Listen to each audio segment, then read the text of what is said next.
L'aspect financier, l'aspect matériel, l'aspect pratique, vous ne vous en occupez pas. Votre travail à vous, c'est de vibrer ce moment de joie qui est la réalisation de votre rêve.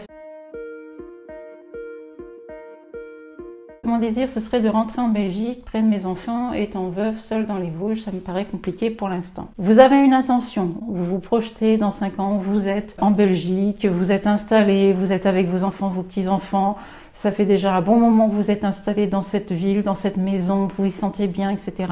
Les moyens de parvenir à ce résultat ne vous regardent absolument pas. Là, maintenant, ce qui vous intéresse, c'est vers quoi vous tendez votre existence. Qu'est-ce que vous voulez vivre? Qu'est-ce que vous voulez être dans 5 ans? Quelles sont ces 30 choses qui vous parlent là, maintenant? La manière d'y arriver, les moyens d'y accéder ne vous regardent pas pour le moment. Dès que vous sentez « oh là là, c'est compliqué, mais comment ça va se passer ?»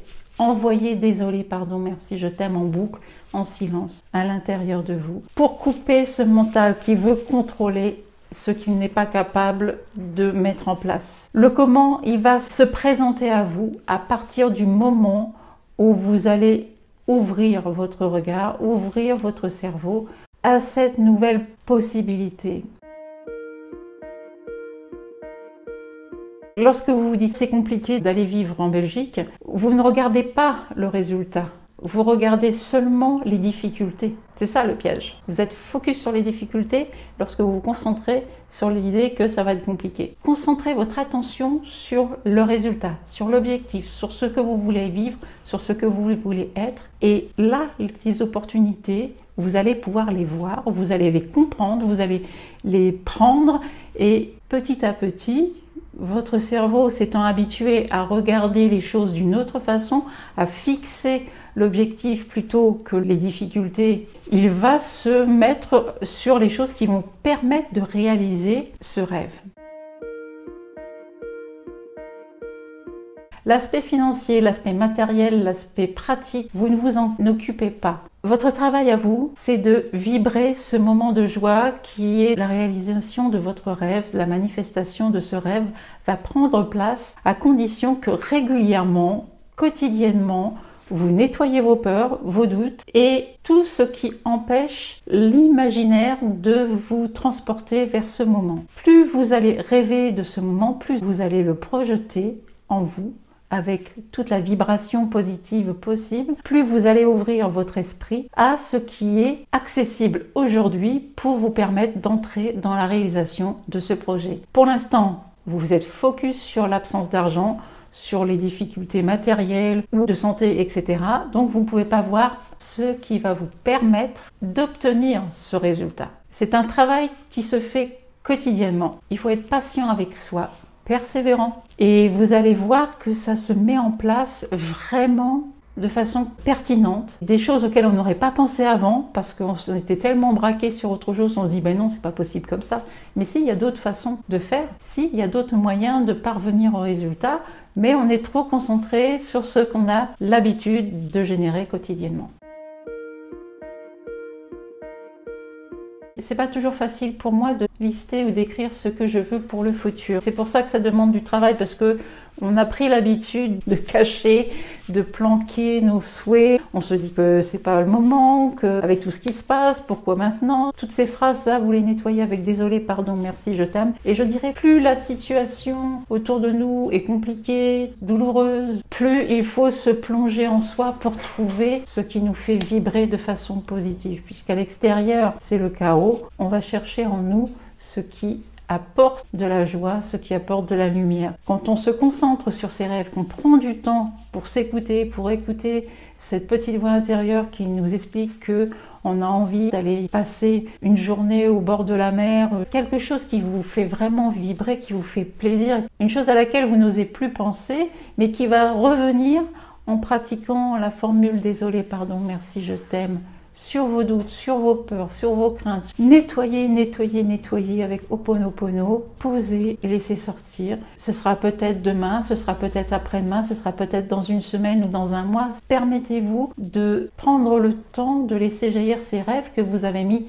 beaucoup d'années à cacher, planquer. Et donc il va falloir prendre un peu de temps pour les laisser jaillir.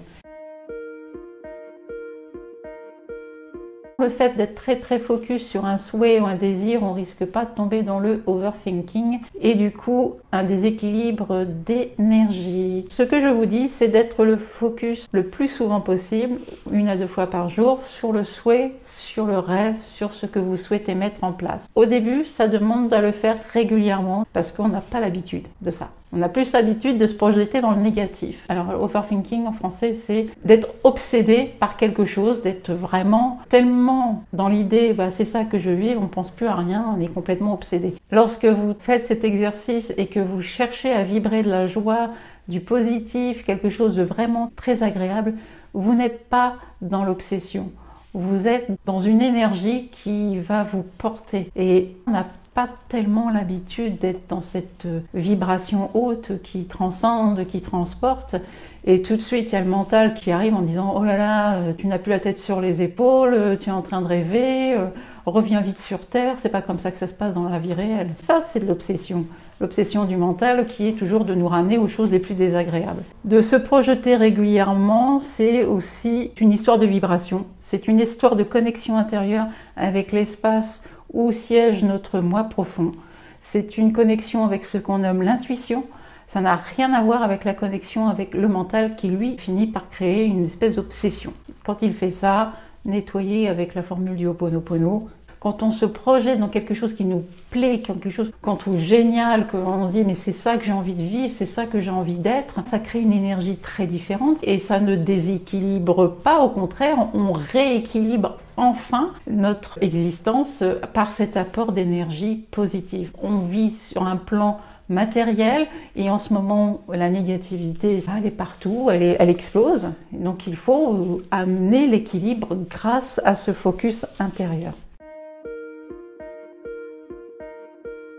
Tout ce que vous avez autour de vous, ce téléphone, cet ordinateur, l'électricité, tout ça a été imaginé un jour, tout ça a été projeté, rêvé, pour finir par se matérialiser. Le seul qui nous dit que le rêve ne sert à rien, que c'est bon pour les bisounours, etc., c'est le mental, c'est l'ego, lui, qui gère notre société et notre monde actuellement, et on voit bien ce qu'il est en train d'en faire. Utiliser cette capacité que l'on a tous, qu'est le rêve, va vous permettre de réaliser, de vivre dans le bonheur que vous attendez depuis tellement longtemps et qui ne vient pas avec le mental. Le bonheur, c'est vous qui allez vous le créer grâce à ces actions, grâce à cette projection.